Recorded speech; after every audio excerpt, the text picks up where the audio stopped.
Right. So thank you for joining us for this morning's session, which we've somewhat awkwardly titled Internal Communications for Authentic Change. And I think the important part in that title is this authentic bit.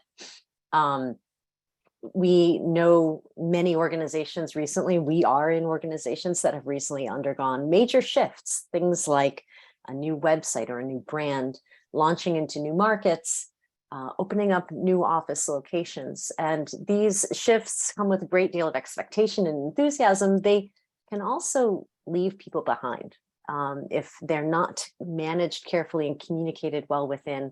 We all know people who roll their eyes about the new firm, logo or the new tone that a social media, project has taken, and it's a shame when that happens, because each one of these monumental shifts in firm culture is an opportunity to build culture and strengthen, what a firm has. So I'm really excited about this topic, and I am looking forward to introducing you to our three panelists. So first, Elizabeth Musacchio. Beth is the Director of Marketing at ARC, where she has been for about 5 years. She brings a decade of prior AEC marketing and BD experience to this role. And the direction from which she comes to this work is a background in journalism with a focus on videography. Many of you may already know Beth from her active involvement in SMPS, NAOP, and numerous other professional organizations where she has volunteered her leadership and skill for years.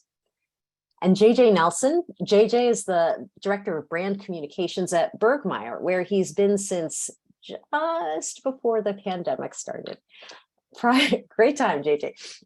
Prior to taking on this role, he had worked at Tank Design. Tank is an award-winning brand and experience design firm with a global who's who client list. And I'm a little bit of a fangirl. And prior to that, I was interested to learn, JJ, that you worked in casting and talent management and production. So it makes sense that you're quick to identify a solid brand ambassador. And Ray Posterome. So Ray is the communications manager at Sasaki. Her perspective on this work is, I would say, seen through trifocals, not competing vantage points, but I think complementary ones. The first lens is architecture. Ray has a master's in architecture with experience working at Design Lab.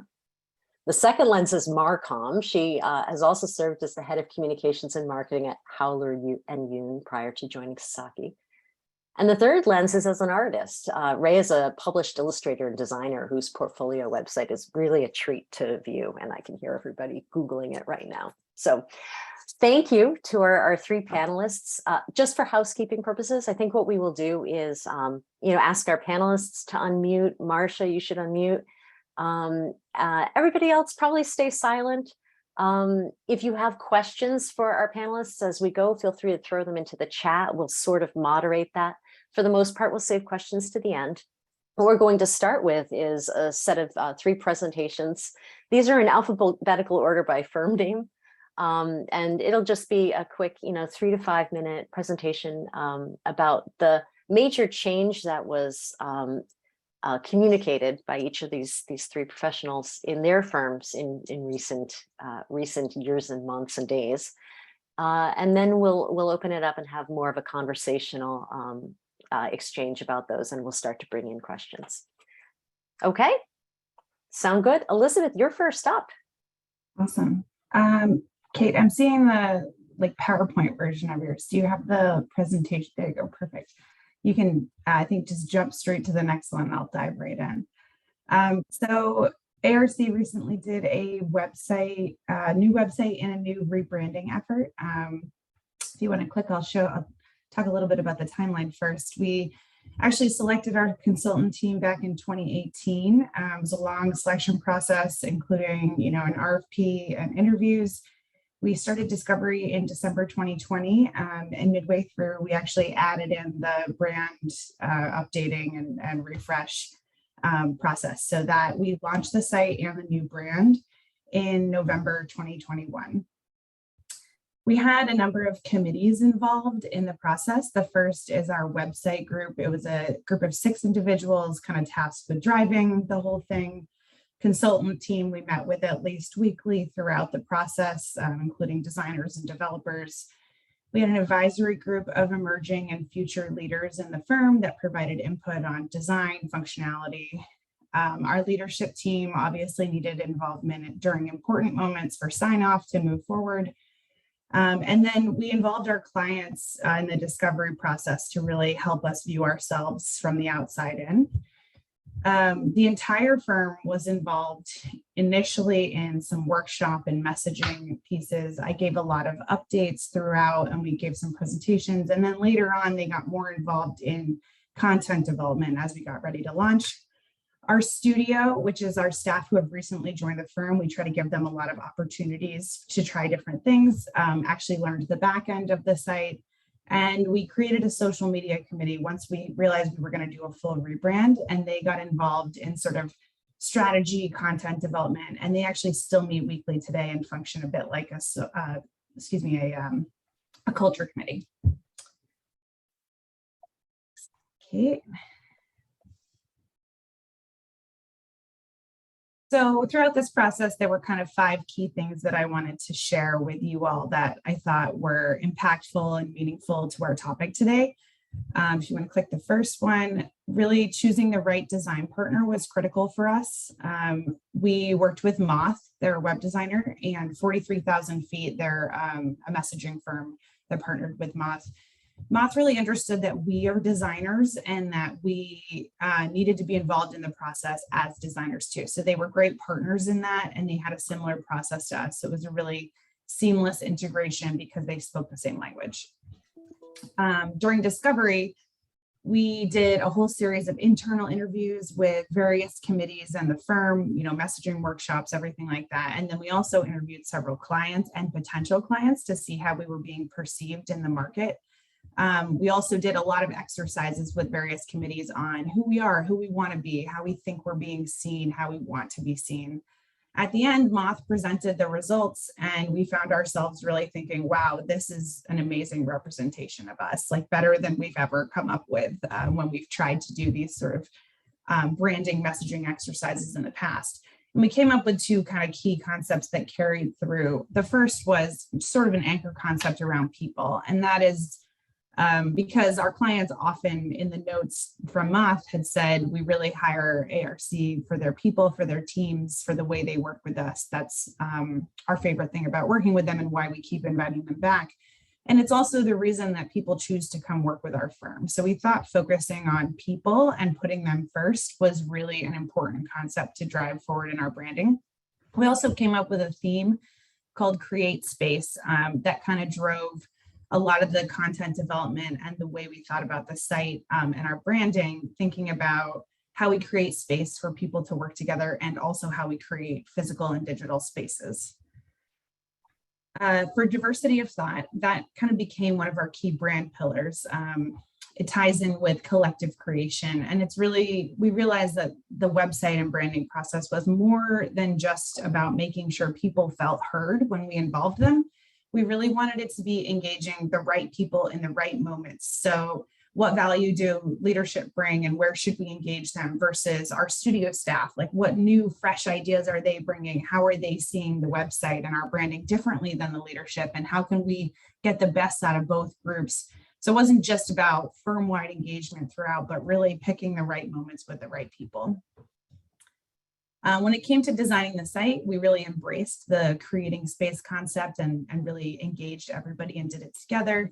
So for our people page, if you were on our site, you would see that our whole team is shown in a non-hierarchical structure because that really reflected kind of our culture. There are quotes, personalized bios that are all curated and developed with every single staff member. They helped put the whole thing together, and personalized images at the bottom that really show their creativity and their stories. There are also links in their bios to posts they've written in our insight section, which is kind of our extended blog. And the whole team was engaged in the product and the final process, which is how we felt we were really honoring this anchor concept around people.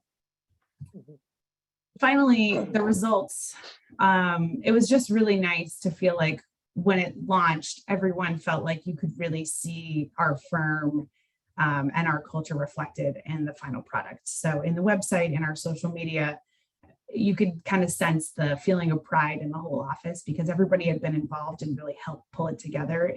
It was a true reflection of who we are. It's also been a really good recruitment tool for us.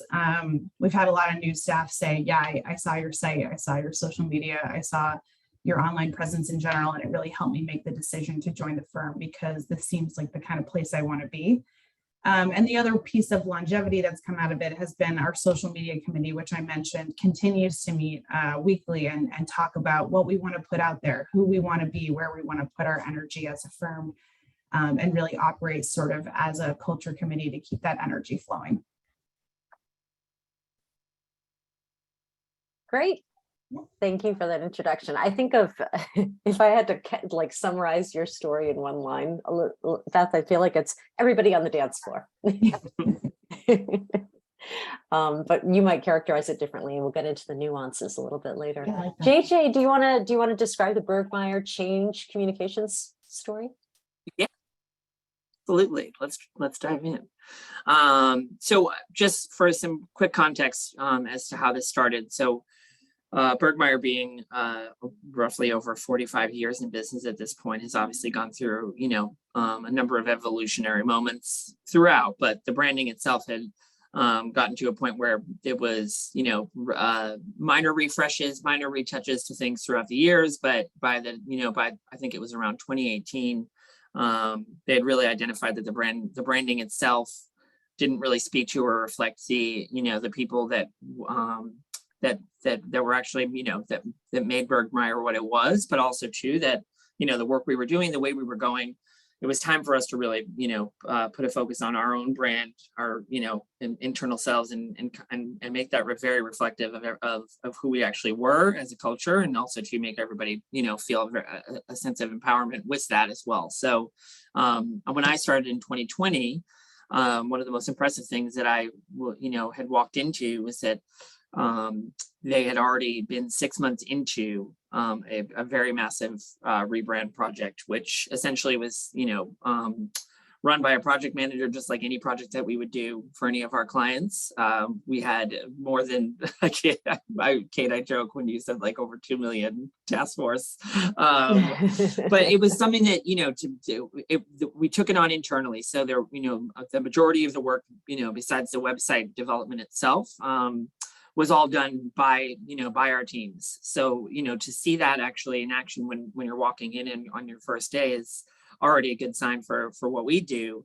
But, throughout the process, it was something really beautiful to see how they really took care and were very delicate and respectful of everybody within the firm. We've had people that have been there for 25 years. We've had people that have been there for a year. No matter what, everybody got a chance to be a part of that story. And I think one of the biggest things that we were, working on from an internal perspective was obviously that expanding our suite of services. We were also transitioning away from being a traditional architecture and interiors firm and moving into this design collaborative space, which, the majority of people were most concerned about what is a design collaborative. People are, so worried that you're immediately going to be abandoning, your traditional architecture services or your interior services, or that, some people will be left behind. And what does this mean? How do I even describe what this is? And so I think being able to be very thoughtful and strategic in educating and getting our team involved to really buy into that, but not only just buy into it for the purpose of, everyone, putting a smile on their face. It's, buying into it because they believe in it as well. So making sure that, the people that have been there for such a long time and know the brands through so many different phases, don't feel like we've, just completely thrown away what was in the past. I think that there's an opportunity to celebrate what we were in our history, but then also really celebrate and look forward to the future of where we're going. And I think that was something that, specifically for me was a focus as I jumped into the team here. So what we did was what we're going through with these slides, and we can keep moving to. I don't want to hold everybody up, but you'll see that we, put together a brand book by the end of the rebrand itself. So once we had everything set and ready to go, and we were, kind of in the home stretch of getting ready to launch this internally and externally, we put together this brand guide and really had a number of open office sessions and working groups and, trainings to really go through every part of every single thing of how we were changing and what we were saying and how to actually, mitigate any potential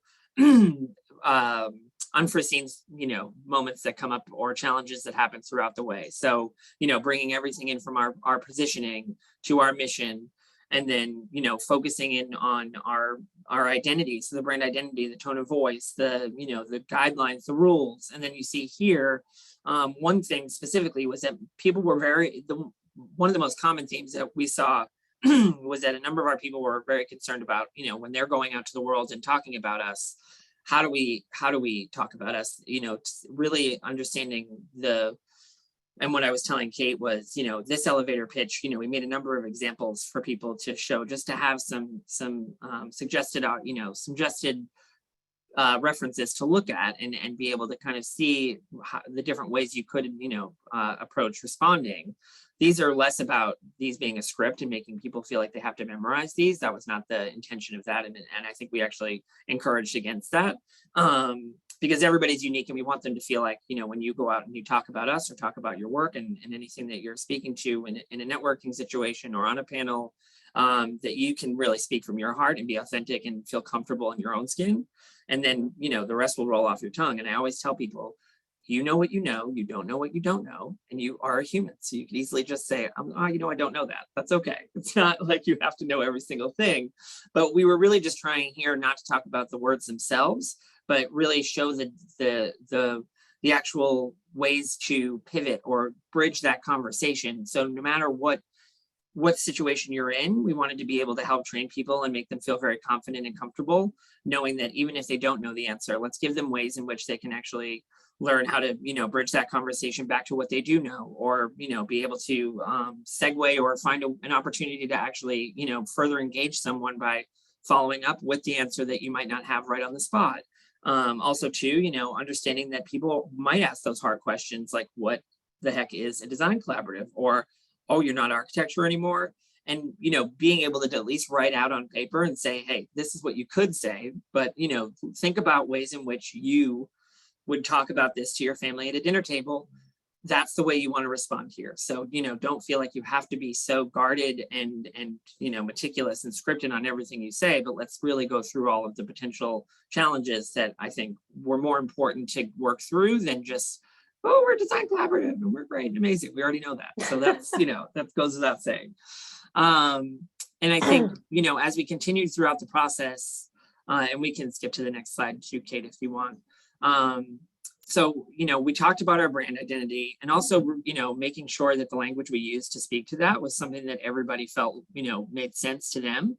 I think that we didn't let anything go to the approval line until we knew that there was enough people that had buy-in within our, within the team itself. Our tone of voice, this was something that we actually had one of our task force for, where they came up with, the 4 different ways in which we feel our tone of voice can speak. And each of these, so we have clear, aspirational, empathetic, and irreverent. All 4 don't have to exist at the same time. Often they'll actually, like 2 might exist. I think that one of our rules was trying to say, like, if we can at least have 2 wherever we're speaking, then that's the goal right there. So, maybe we'll be more irreverent on our social media and a little bit more aspirational when we're doing internal, meetings, and then, a little bit more empathetic when it comes to speaking about, certain cultural dates or, things in which, that deserve that. But no matter what, these felt like they were the 4, types of feelings that really described our brand, but from from 4 very different directions. So being able to have those as benchmarks was really helpful too. Obviously too, going through, no guideline or rule for the usage and not usages were left unturned here. So our Hannah Fristy, my fabulous colleague who really led a lot of the branding and the graphic design of this whole entire project was we called ourselves the brand police. So, you know, we were trying to make sure that we by any chance possible would be there for everybody to be able to ask questions, but also, you know, purging all of the folders with anything that was the old branding, and you know, really trying to get everybody used to and comfortable with all of the new, you know, internal assets, the marketing materials, the, you know, the proposals and you know, qualification decks, things like that, you know. And then you look through here and also putting this new brand into essentially everything that breathes life throughout our company, I would say, all the way down to swag, which is always the fun stuff, right? So, you know, like finding little ways to actually brand little, you know, notes that go along with gifts from leadership down to the whole firm. And then obviously, you know, with a new jacket, and then seeing through, you know, seeing this on the left throughout all of our social. What does it look like on mobile? This is our quals deck, you know, making sure that throughout the quals deck, we have a number of slides that speak to every single possible slide you could use this for. And then, you know, there's all the ways in which you should not be using it as well. I think that was one of our, what helped us a lot too, is that people didn't feel like they were going in blind. And then, you know, they did feel very comfortable being able to go to anybody that was on, you know, working on certain parts of the project to get those answers, and without feeling like they were bothering anybody. So I think what we did too was, when we were doing a case study on our own rebrand process, we realized that we had 4 key steps throughout it. So we had our brand assessment, which was the first, you know, the first phase, and then the brand development. The third phase was creating our own touch points. And then after that is essentially when now it's activated and deployed and out there in the world, now we have to manage it, maintain it, and continue to evolve it and elevate it as much as we can, because it's a living, breathing thing. That was another thing that we were really passionate about. And then these pictures here. So very similar to Beth's, making sure that everybody was a part of the process. And, you know, we had a number of all team meetings to kind of go through updates on where we were at, and, you know, found ways for people to interact and actually give feedback in the moment, and actually test out certain parts of the new brand, and see ways in which we were actually using some of the language and some of the new colors. And it was a really beautiful process, to be honest with you. I loved every single minute of it, and seeing how passionate everybody was even more remarkable. And then you can see here, obviously, no person was not involved. And then kind of closing it out here, this is just kind of showing a before and after. One thing that we really did want to do, and I think that we did really well over our social channels, was, you know, we didn't want to just flip the switch and then forget about everything that was before. So we you know, paid homage to every single decade of Bergmeyer through various different old photos and parts of, you know, milestone moments throughout the 45 years that the company's been in business. And almost, we called it saying goodbye to red. So we would just slowly ease the red out and then move into our whole new brand, while still feeling like we paid respect and celebrated our brand's legacy and the history that made us what we are today. And I think if you look on the right too, just one thing I want to note is that we also wanted to really make sure that we were empowering our people and putting them into the driver's seat for our content in ways that we had never done before. So coming up with different campaigns like Be Distinctive, where we wanted everybody, you know, within the company to actually share some things about what they do outside of just being a designer or an architect. At Bergmeyer, you know, what do you do that's also fuels your passion and makes you distinctive as yourself outside of here? And that was, you know, one beautiful way to actually learn more about each other, specifically during the pandemic. And then, you know, just finding opportunities throughout the way too, to always try and put, you know, our people in the power seat for telling our stories and bringing our brand to life in different and unique ways. I think that's where we see a lot of success. And then just, this is something we do every year, but making sure that we can kind of identify some key themes that we could use as benchmarks to tell stories about throughout the year ahead. That's one thing that really it works really successfully, but these actually come from the people within. So they're not just written and then everybody just has to go along with them. You know, this is another part of bringing everybody into telling the story, is that these are all things that, based on the work we do, based on the markets we touch, and based on the clients we have and the things we're passionate about, this is, you know, ways in which we can, if people are looking to tie something into what feels right for our brand and what we would say to the world, these are, you know, really great tent poles to use. And these are all things that people, you know, had actually provided from within. So they came from the people, for the people. Sorry, long-winded. No, thank you. That's great. I used to think of yours as dentists fixing their own crowns. I'm sorry. I feel like that's a triggering image, but it's really like a story of like 1,000 task forces of dentists fixing everybody. Yeah, I don't know. We're going to work on that. I'm going to workshop that later with you. But Ray, I'd love to invite you to take over the sharing and share a little bit of Sasaki's change communication story. Thank you, Kate. Let's see if we can do it. Share screen. I need you to stop sharing your screen before I can share my screen. I will stop sharing my screen.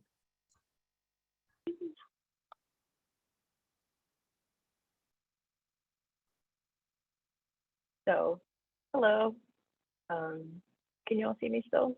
Yes. You all went away, but that's okay. Have faith. We're here. All right, good. So a bit of context. Sasaki moved into a beautiful new office downtown, which we designed in August of this year. Here it is at 110 Chauncey in Chinatown. Come say hi. And previously, Sasaki had been in Watertown since the 1960s. Some people in our office had literally grown up there, like spent their childhoods running around the halls. So in many ways, the old office felt special and bound up in the company culture. But it didn't fulfill all of our employees' needs. It had some very vast floor plates, and it lacked intermediate skilled spaces. So there was a study in 2017 and 2018 about what worked and what didn't in the old space, with big office-wide engagement in the design process, involving the whole staff.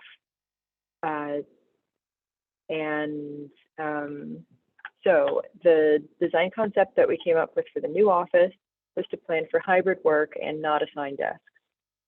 Instead, to use the extra space that had gone into personal desks to create a greater variety of working environments. But the challenge that came with that is that people are required to take a leap of faith and try something new and give up the familiarity of having their own desk in the same place every day in exchange for these new amenities and varied working environments. So the message we were sending to employees from an internal comms place, we were trying to prime people mentally for going into the office, but especially we were trying to earn their goodwill and patience and enthusiasm about trying the structure, which we hadn't previously. So after the design of the new office here had been finalized with lots of employee feedback, and at the beginning of construction, I joined Sasaki. So I joined after all of this, and I started this newsletter, calling it a newsletter. It's hosted on a site which our software development team built. A set of newsletters to prepare employees for the move. We issued one every 6 weeks or so, each covering its own theme. And let me just dive in here. So I project managed this. I also created these illustrations, and I worked alongside this one is about why we're doing the move. I worked alongside the design team and our IT folks and leadership to create all of this content. So the purpose of these newsletters was to clear up misconceptions, and let people know that just because they didn't have an assigned desk, that didn't mean they wouldn't have a place to put their stuff. They'd have a place to sit. They could find their colleagues. It wouldn't just be a free-for-all, and that they would be able to find help. So the newsletters reinforced the messaging from leadership. We asked our CEO, James, to write an essay explaining why the move downtown, and the architecture and interior design teams wrote here. But there's one that's maybe a little bit more this one's just my favorite, so I'm going to share this one.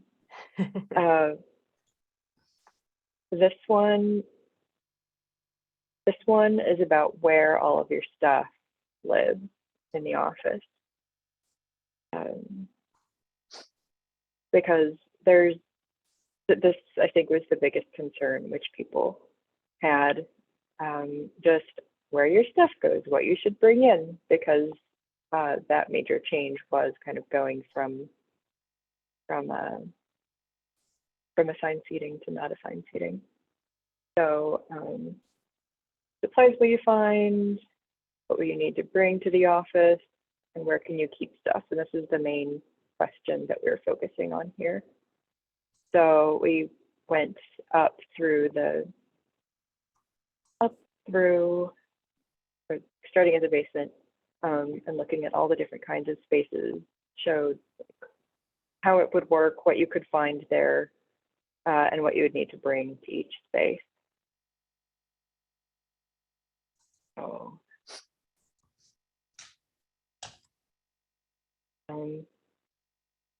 another facet of these, besides introducing the new spaces and the behaviors that go along with them,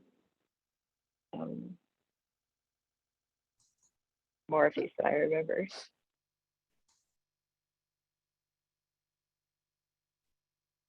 And, reinforcing behavior like,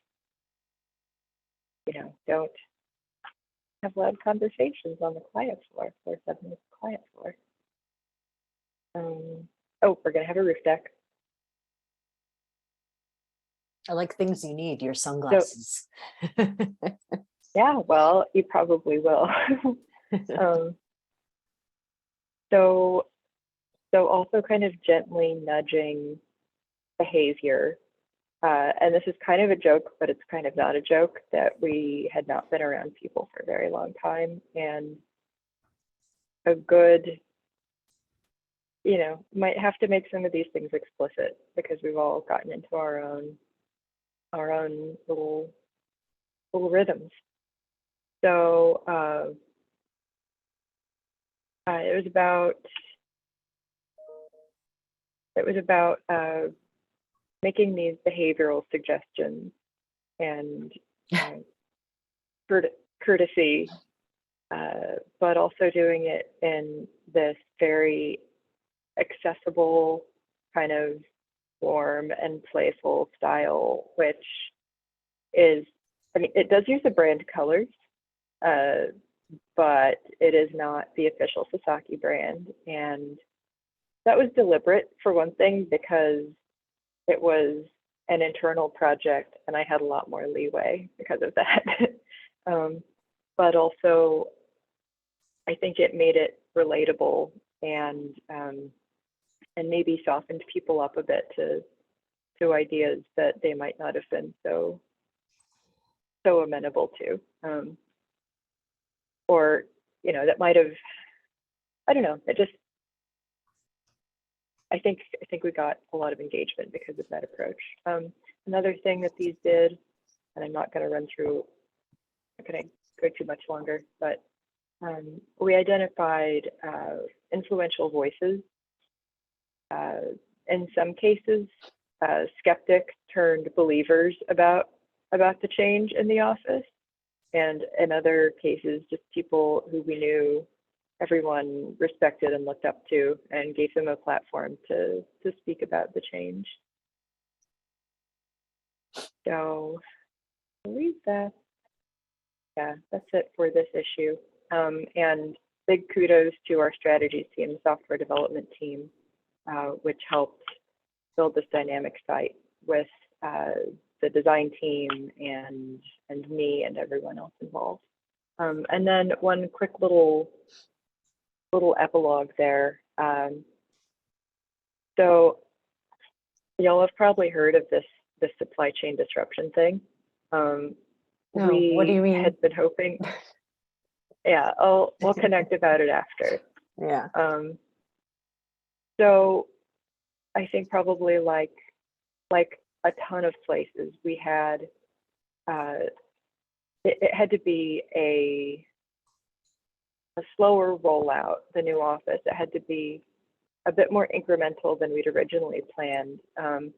And so as we were preparing to move in, the delivery format of these changed to be more dynamic in order to help people get into the office in a changing situation. So not all of the floors were completely complete by the time we started moving in. And so we created this website, which features a forecast, kind of an analogy to a weather forecast, like what can we expect this next week? What can we plan? Which features will be available? So we would turn on the features as they became available, turn on the floors as they became available to help people prepare for a changing situation. And made all of the previous newsletters available, and you could search for content in any of those, and just answered their questions there. So it needed to be a different format than the sort of the long newsletters that we had previously. So that's all I have. I think I will give it back to you, Kate. Thank you. I've given up on analogies after my failed dentists and crowns one, so I don't have one for you, Ray, but I appreciate the beautiful work. So it's interesting to me to think about the very different ways, I mean, at a basic level, organizationally, in which, ARC, Bergmeyer, and Sasaki engaged people in the process in order to improve the outcome, but also, frankly, to improve buy-in. Ray, for you, it seems as though like strategically engaging people to participate in this newsletters was part of the solution once you came to the communications sort of stage of the work. Even skeptics who could become voices. JJ, for you, it seems to have been, 1,000 committees, everybody taking part in at least 1 to, 10 of them in order to come to the conclusions that you did, and then also talking as a group. And Beth, for you, it's like grounds, everybody on the dance floor is right. Like everybody at different stages in the process was invited to engage at levels that really made sense for them. Did I characterize those correctly? What did I miss in my characterization? And I think you did, for us at least. I mean, it seems like 1,000 committees. I think that there was an opportunity. I think one thing that the way you described it is great. It's everybody had an opportunity to be a part of something, especially if it was something that they were, that there was their strong skill set or something they were very passionate about. And then, there was, so those opportunities were in those smaller, focus groups. And then we would just have, benchmarks of milestone moments to bring everybody together, just to, give them updates and progress and let them know where everything netted out. So even if there were, final decisions made that weren't necessarily what was suggested at first, there was always that constant communication. So everybody was on the same page. Yep. So JJ, you had a task force, for example, for what the low, like, tell me like 2 or 3 examples of the different kinds of task forces Yes. that were created. Tone of voice. So there was a whole task force for the tone of voice. There was a task force for the logo, and there was a task force for our tagline. There was a task force for our social media. There was a task force for our website. There was a task force. Actually, we reimagined our guiding principles simultaneously while doing this. So there was a task force for the guiding principles. Essentially anything you could imagine, we had a small focus group dedicated to. And my question is, if I wanted to nominate myself for the Tone of Voice Task Force, because I've got a great tone of voice, so would I be able to have done that? I mean, were people able to put themselves in a task force, or would that have created total chaos? Believe so. And so they had been 6 months in when I had actually joined. So most of the task force were formed, but as I knew it, yes, there was a deliberate approach to finding ways to let people gravitate towards where they felt like they would be best suited or that they were most interested in.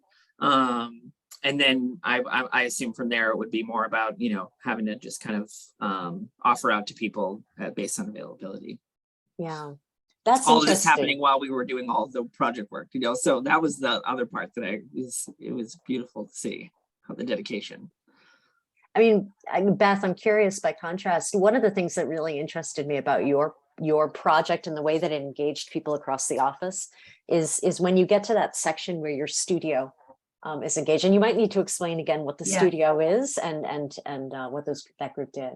So to answer your previous question, I think one thing that really mattered for us was just really strategically thinking about who was on each committee and where they would be engaged. So we knew the core website committee was going to meet frequently, and that was going to be a really large load on them. So those people really had to commit to this as a large percentage of their work, because we were meeting weekly for a year, and then there were a lot of presentations and other pieces throughout. So having those kind of 6 committed individuals tasked with making this happen was really critical to us keeping moving.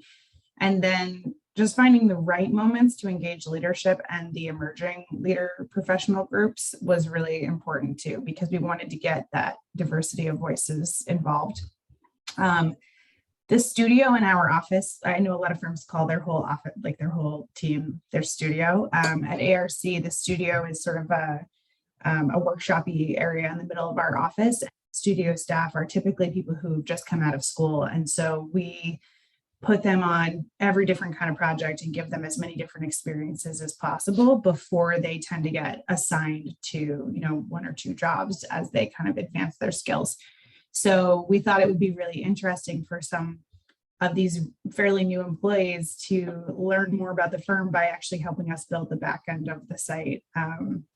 They learned how to do content entry, and they wrote their own insight posts. And it was really wonderful because I felt like they got engaged faster and more enthusiastically with the firm than they might have otherwise. So they felt integrated. They felt like they had done something special and important for this process, and they did. Honestly, there was so much content entry to do because we redid every single thing. We didn't take anything from the old site, and we really needed their help. They were a very critical part of launching on time. So it was nice to engage them in that way and have them understand what a valuable part of the firm they were right off the bat. Right. It's another way of memorizing and then owning the script, right? Is to help code the script or whatever it was. Ray, for you, I'm kind of curious, this might have been a little bit before your time at Sasaki, but your first newsletter mentioned having heard people's concerns. And I'm curious about how Sasaki heard concerns, like what format that listening took. And then I'd love to hear a little bit more about how those were more directly answered or represented in the newsletter work. Sure, yeah. So again, this was a couple of years before I joined, but when the office was designing the new office, when the design team was designing the new office, they engaged the whole office through interviews, roundtables, small workshops that included over 100 staff members. And my understanding is that they presented the design incrementally through all office meetings as they went. And those were just completely open to, there's no moderator. I mean, the design team would present and just a big old Zoom call. So people would put in their chats and they'd be answered in real time. I have a couple colleagues, I think, in the audience here. Maybe they can, maybe they remember better than me. They know better than me. But so I believe it was mostly in those large forums, and then as we got the newsletter going, you might have seen at the bottom, if I scrolled all the way to the bottom, that we set up an email address that would go to the editor, me, and the other people involved in the production of it. So you could just quietly flip your thoughts to us, and we would work it into the FAQs for the next. Yeah, I can share some FAQs. But also, we just made this set of common questions in the new office guide, which were partly anticipated. Just as we got closer to move in, and then as we moved in, you know, we started to understand what problems there would be, and what. Mhm. Yeah. So we have just kept this this document, this Q&A section, like going and growing over time. So it wasn't. Great, And also, of course, loads of email. great. I'm curious to know if you have questions for each other. You know, based on it, these are very different stories of change and communication, but I'm curious if there are things you'd like to understand about each other's work that you want to ask. I just want to say that it's just very impressive, I think, to see both, well, you know, all three, but the way in which the investment that was put into each of the brands, I think is just extremely impressive. You can just tell the thoughtfulness and the amount of time and effort that was put into it on both ends for both Beth and for Ray. Like, though, it's just really well thought out. I think it's interesting just to see it from your perspective, Ray, being on the internal side and all of those, mitigating all of the potential change communication issues throughout the way and throughout the process, and then also through with you, Beth. Like, it's just to see the amount of effort and quality work that was put in and came out. Great work. You're here.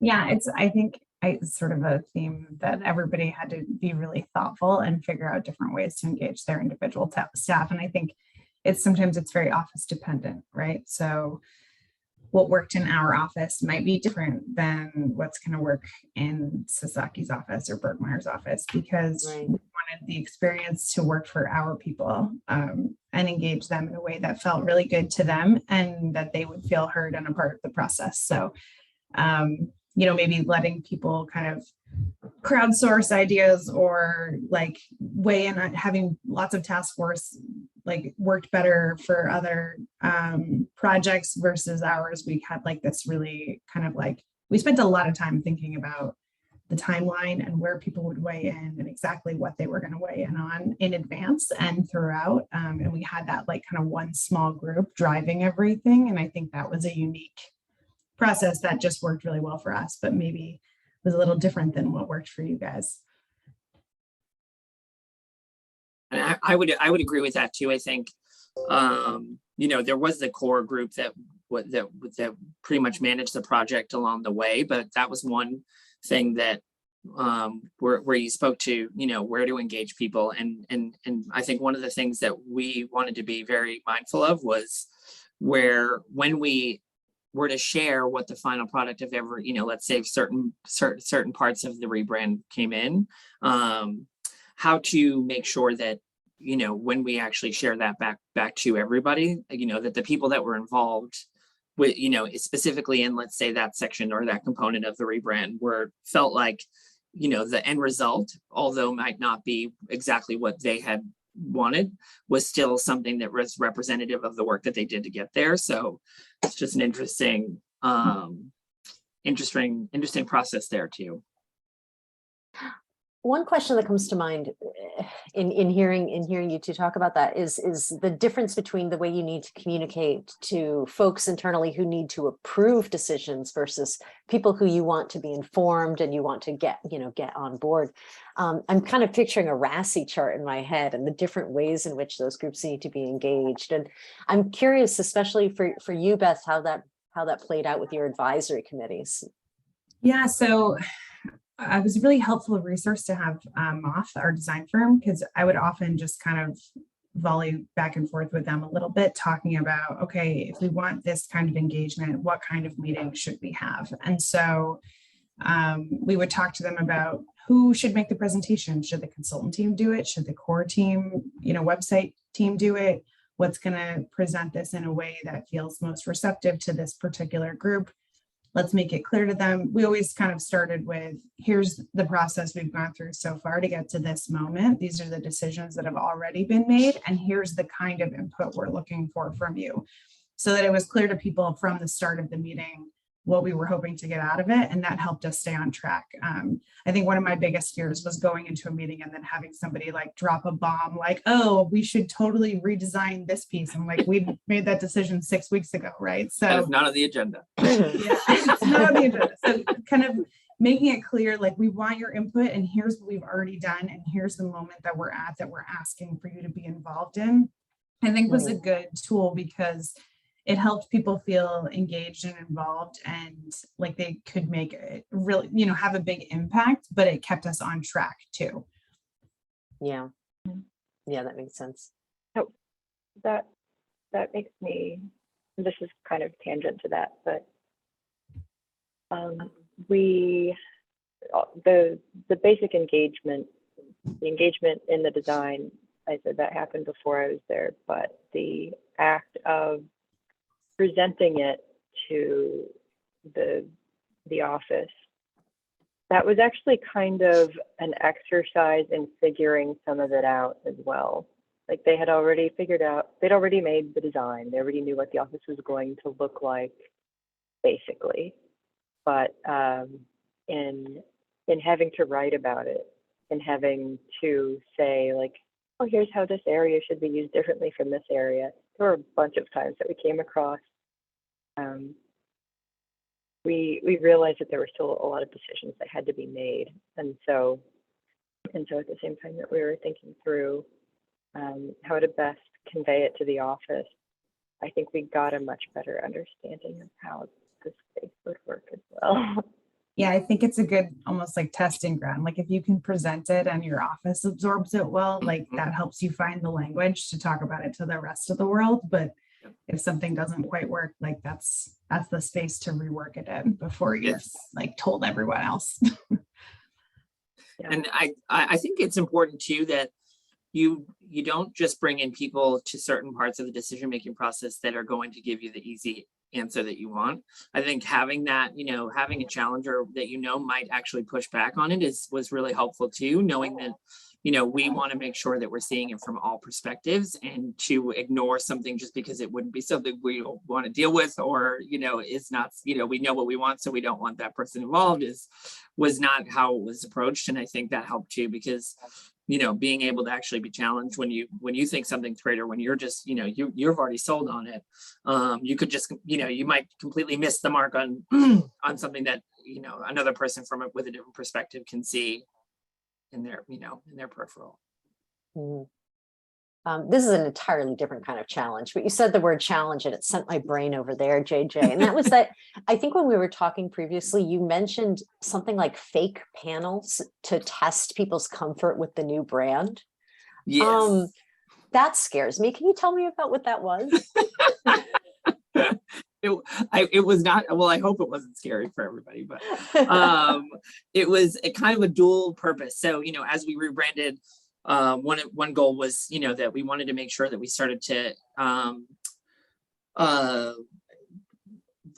I wanted to actually just create like biannual or quarterly media training opportunities. So, you know, essentially being able to bring, you know, groups in from different parts of the firm and go through, you know, kind of helping them, you know, go through the basics of public speaking and media interviews, panels, networking, you know, kind of, but then, you know, when we started to conceptualize it, it was definitely more, it was a lot more to bite off than I initially had expected, because typically with media training, you would just have, you know, a certain amount of clients and it's just like an 8-hour day and it's, you know, it's exhausting, but you get a lot done. So we had actually split up these, there was 16 people for the first round and we split them up into 4 groups and created these fake panels with fake journalist moderators, and everybody had a bio and a background. Each group had a different topic that they were going to be speaking to. And then we put in a lot of our brand language into, you know, okay, now how do you actually speak to Bergmeyer as a design collaborative? It really actually worked perfectly to kind of coincide with the rebrand to make sure that everybody started to feel more comfortable speaking to Bergmeyer as well. So it was, it actually, you know, ended up being like a four workshop sessions. And, and then at the end, each group presented to all the other groups. And, you know, it was fascinating. People, you know, so many people had revelations, but also too, there was like such great conversation and engagement after that, because we invited everybody to come, you know, come watch these 4 groups do their presentation. And I was, you know, just really happy and impressed that people were able to commit as much time as they did to it. But I think it really did help to kind of work through some of the challenges that we weren't seeing about how to speak about the brand and Yeah. different ways in which things pop up. There's nothing like becoming an expert. I mean, nothing like having to teach something to really become an expert in it, right? And when you Right. present, you're sort of teaching. I'd love to, I saw there was a question in the chat, and at this point, with 15 minutes left, I'd love to open it up so that anybody who has a question for the panel can ask it. And thank you, Jessica, for seeding this point.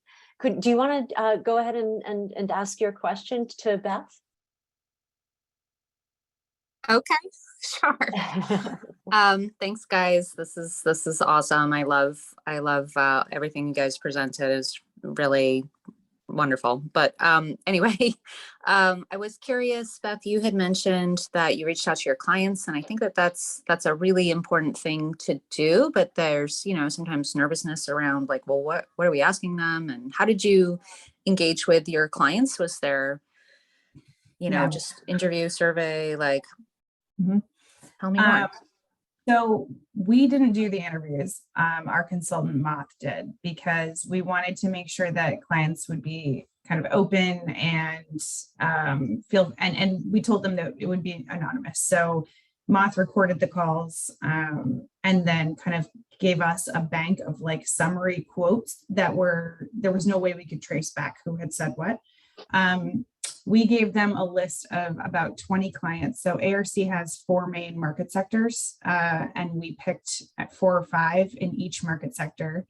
And then we made sure that within each of those, there was like a potential client that we weren't actually working with, and a bunch that, you know, some that knew us, some that didn't know us as well. We wanted that mix because we wanted to see how we were being perceived by people who have worked with us versus how we're being perceived by people who are just seeing us on the web or heard about us in the industry. So basically, we came up with this list of maybe 20 clients. We internally, whoever had the best connection, would send them an email, ask them to be involved. If they agreed, we would set them up. We would have Moth reach out to them directly for the interview. And they just did I think they just did a phone or a Zoom interview. And then Moth kind of at the end of discovery said, here's what we learned from your clients, and gave us this interesting bank of quotes of people talking about us and what they heard about us, but we have no idea who said what. So I think it was a That's good great. process, because most of them agreed, right? Even people who didn't know us very well were like, sure, I'm happy to have like a 10-minute chat. Yeah. And out, and like the load wasn't so heavy on them. It was just like a quick interview. So most people were happy to have a quick chat, and we gave them a sense of what it would look like. So we didn't get a lot of no's, which was nice. That's awesome. And that agency is called Moss, M-O-S-S? Moth, M-O-T-H, Moth, their Moth. web design. Okay. Yeah. Great. Not to be confused Thank with the you. Moth Story Hour. both excellent in their own way. Although that would be amazing if you had mom members of your clients. Open mic client reviews.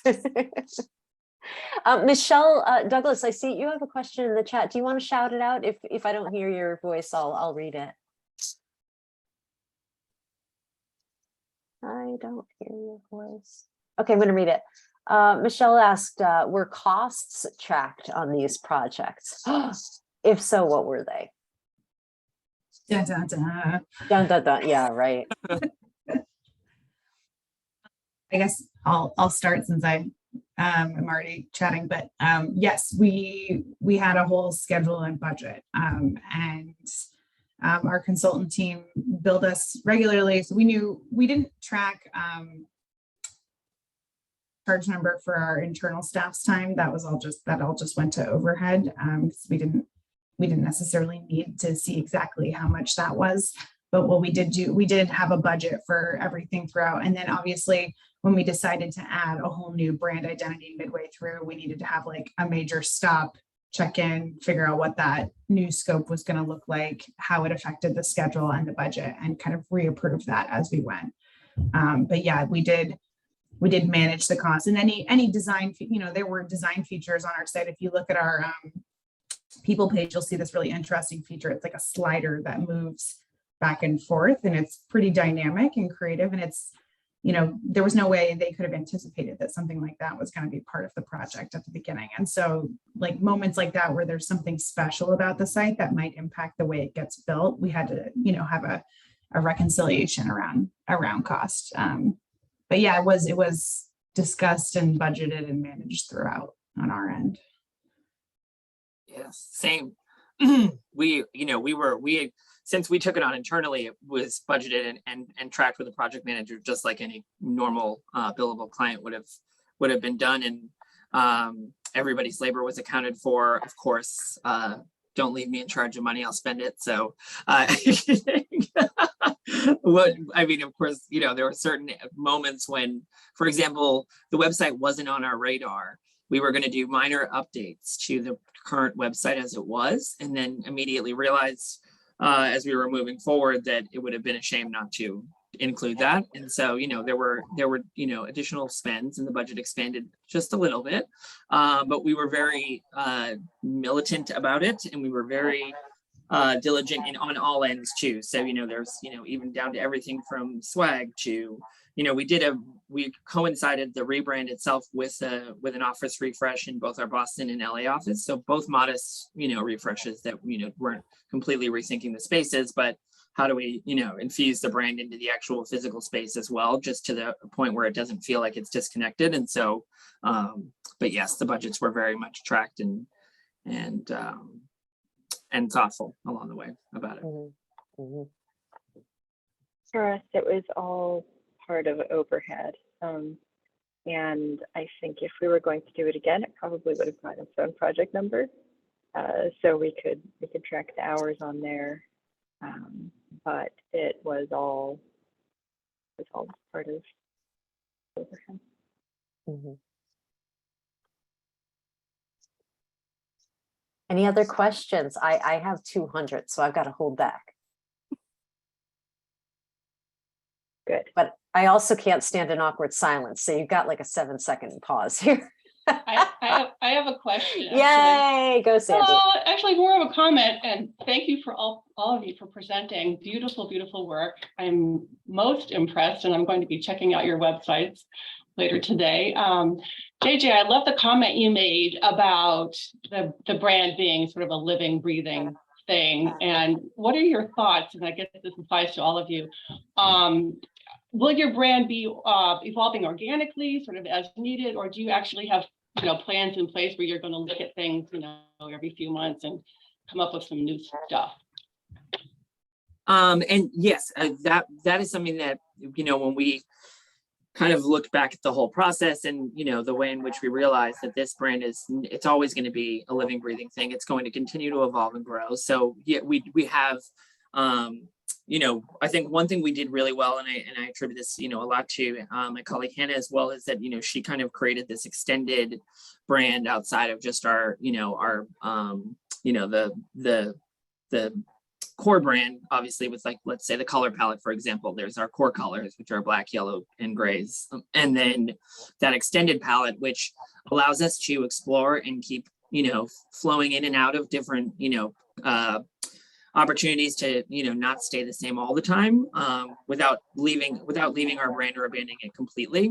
And then, for example, too, you know, we have a biannual website refresh. So, you know, looking at our website quarterly for some components of it, you know, for biannually for, you know, every 6 months, saying, okay, between these 6 months, we want to do this more elevated update or you know, design change within the space there. But overall with the brand, yes, I think that we, you know, at least do a quarterly check-in on it, you know, and I think that every year we do a kind of new social media template, guidelines, standards, you know, looking at all things that setting reminders obviously is my best friend, but you know, even just thinking down to like our banners on our social media page, like we don't, you know, always wanted to be mindful of never being stale, using things that are, you know, continuing to stay fresh and in the moment and don't feel like they're, you know, getting old at all. So I think and then we can always go backwards too a little bit and play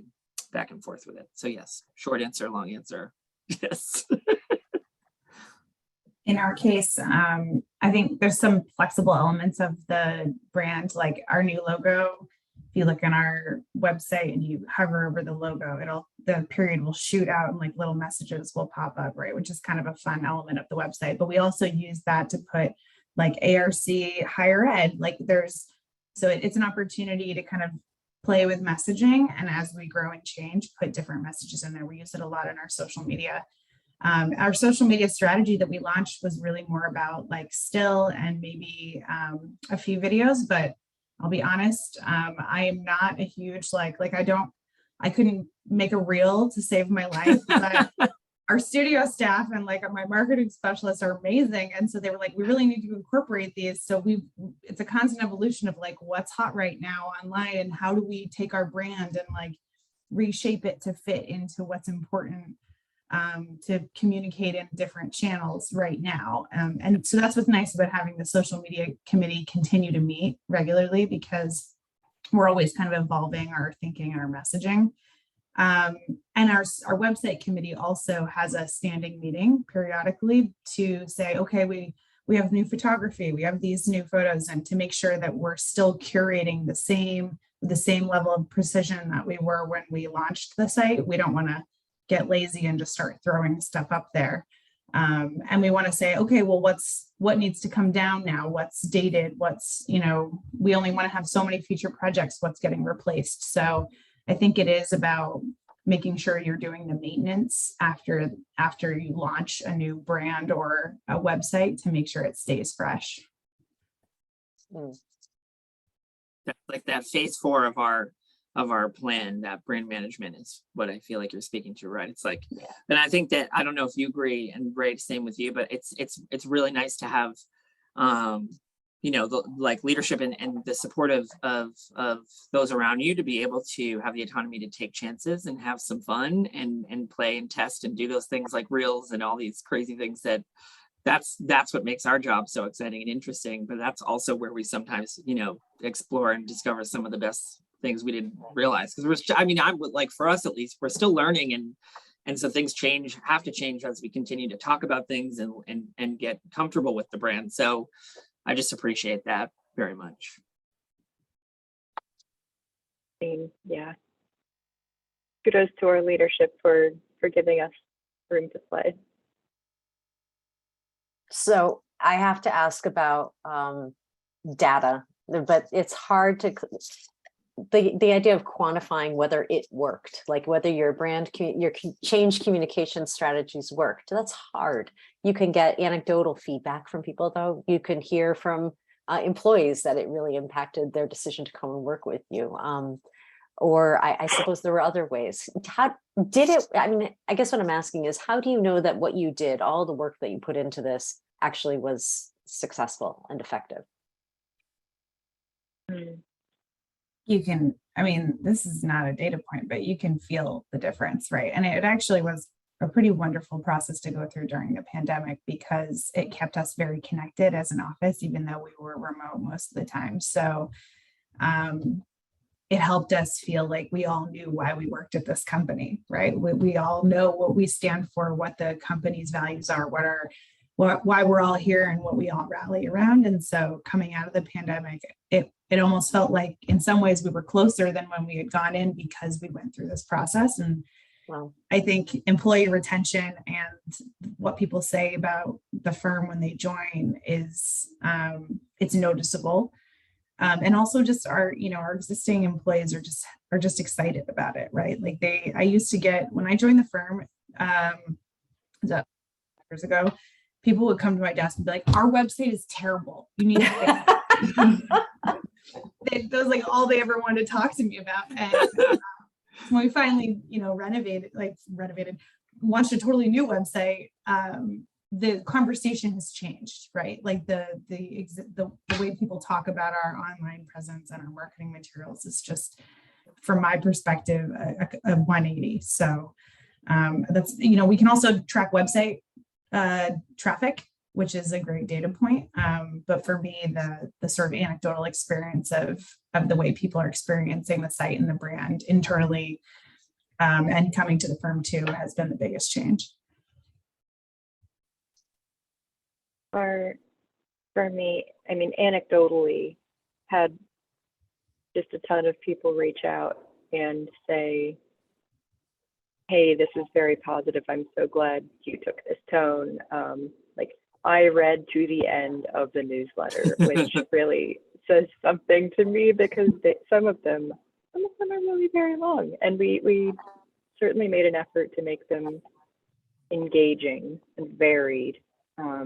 They're not all text. Some of them are about like what's in the neighborhood, scroll through maps and everything. But the fact that people got to waded through that information and so many of them reached out to me after the fact,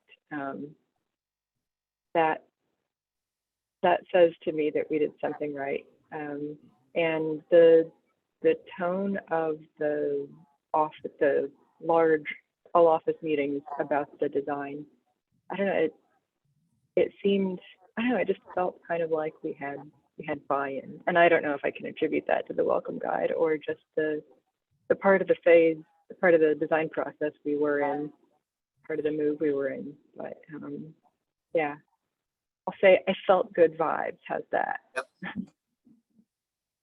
Yeah. Thing, all of that. That's, I think that, the vibes were palpable, I will say. And if they weren't, then I'd have to find data. So that was me. Right. And so that I can't share those sentiments enough. That was exactly kind of how we measured it. There was just so much excitement internally and externally, and then you just keep going and hit the ground running. But yeah. I am really sad, because it's 9:32 and because people have like suddenly started pouring questions into the chat, and I really want to be able to address all of them because I want to know the answers. My best suggestion is that I can ask if folks have questions, could they contact you?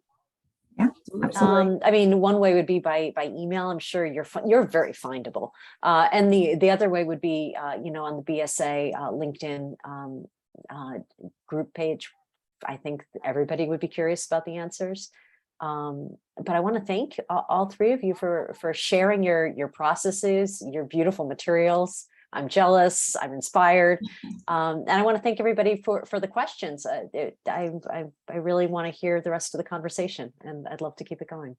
Yeah, thank you guys very much. Thank you, Kate. Thank you so much. This has been great. Happy Wednesday, everybody. Yay. Happy Wednesday. Yeah. Have a good one. Bye. Bye-bye. Bye.